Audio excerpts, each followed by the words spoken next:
Hello guys and welcome back to our channel. Today I will show you how to fix newsletter subscriber pop-up on mobile view in Wix. So if your newsletter pop-up looks off, overlaps or doesn't show properly on mobile, here's how to fix it directly in Wix mobile editor. Log into your Wix dashboard, click the edit site button at the top right, you'll be taken to your Wix website editor where you'll have to click on the mobile icon. Now click menu and pages option that you will see in the left of the panel.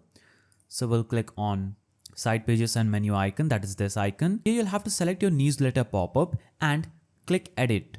Now you're editing in mobile view. Here you'll have to basically resize text boxes, input fields and buttons so they fit mobile screen perfectly. You can use the align and stretch tools to center content and ensure full visibility. You should also remove any extra margins that push elements off a screen.